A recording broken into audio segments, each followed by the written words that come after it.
एक बादल भरी शाम थी, छोटे से गांव हेवनब्रूक में। गलियां खाली थी, सिर्फ एक आवारा बिल्ली गीली पत्थरों पर भागती नजर आई।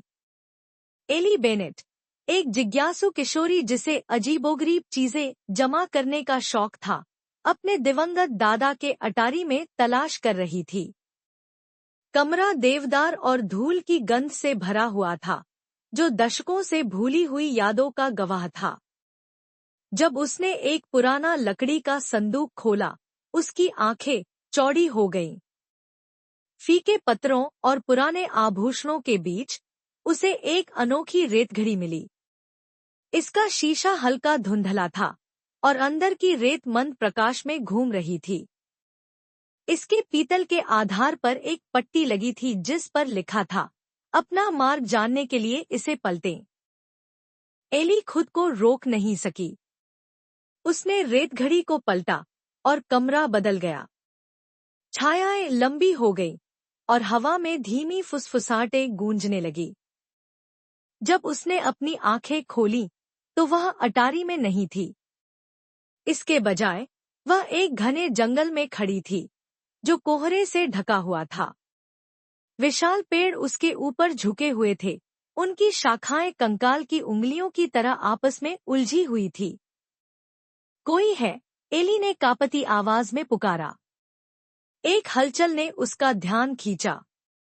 एक छोटा सा लोमड़ी, जिसका फर बर्फ जैसा सफेद था, धुंध से बाहर निकली। उसने अपनी समझदार आंखों से एली की ओर देखा और फिर भाग गई। एली, रेतघड़ी को कसकर पकड़ते हुए, उसके पीछे पीछे चल दी। लोमड़ी ने एली को एक खुली जगह पर पहुंचाया, जहां एक गांव खड़ा था। इसके घर अंधेरे लकड़ी और पत्थर से बने थे। गलियां भीड़ से भरी थी, लेकिन कुछ अजीब था। गांव वाले छायाओं की तरह चलते थे, उनके चेहरे धुंधले और आवाजें मंद थी। उनमें से एक काले लबादे में बुजुर्ग महिला एली के पास आई। तुमने रेतघड़ी को पलटा है, उसने कहा। बहुत कम लोग ऐसा करते हैं।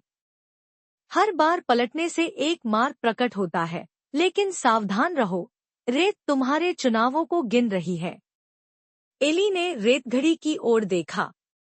अंदर की चमकती रेत धीरे धीरे बह रही थी, जैसे एक टाइमर गिनती कर रहा हो। उसने उसे और कसकर पकड़ लिया। अगर यह खत्म हो जाए तो क्या होगा? उसने पूछा, लेकिन महिला केवल रहस्यमय मुस्कान देकर चली गई। फिर से लोमड़ी का पीछा करते हुए एली एक चौड़ी नदी पर पहुंची।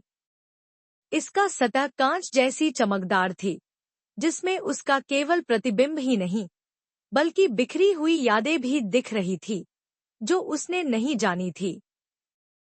जब वह पानी के पास झुकी, तो लोमड़ी ने मुलायम लेकिन स्पष्ट आवाज में कहा, हर पलटना तुम्हें सत्य या निराशा के करीब लाएगा।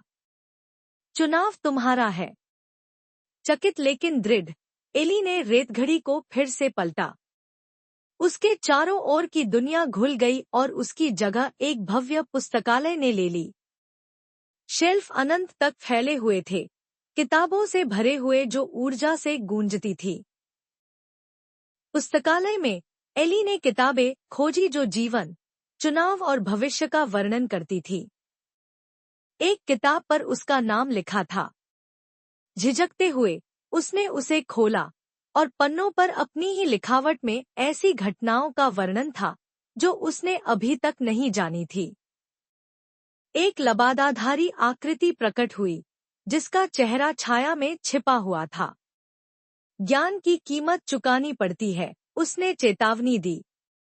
रेतघड़ी को फिर से पलटने से तुम्हारा मार्ग बदल जाएगा।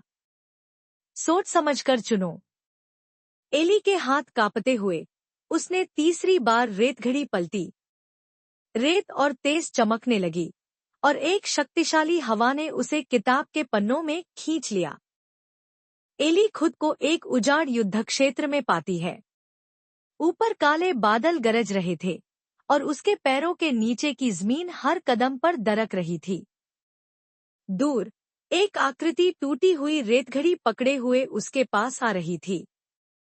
वह उसकी ही एक बड़ी, कठोर संस्करण थी। तुम्हें यहाँ नहीं आना चाहिए था, बड़ी एली ने कहा। रेतघड़ी कोई वरदान नहीं है, यह एक बोझ है।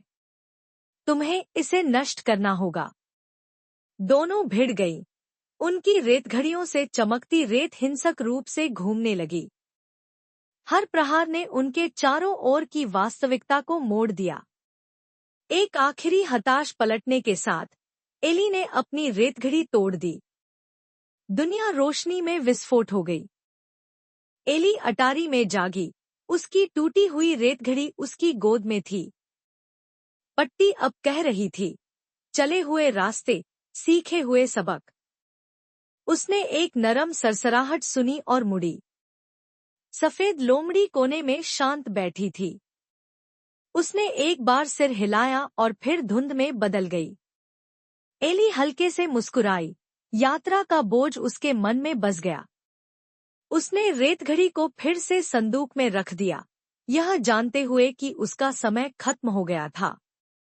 बाहर बारिश रुक गई थी और बादलों के बीच से सुबह की पहली किरणें झांक रही थी।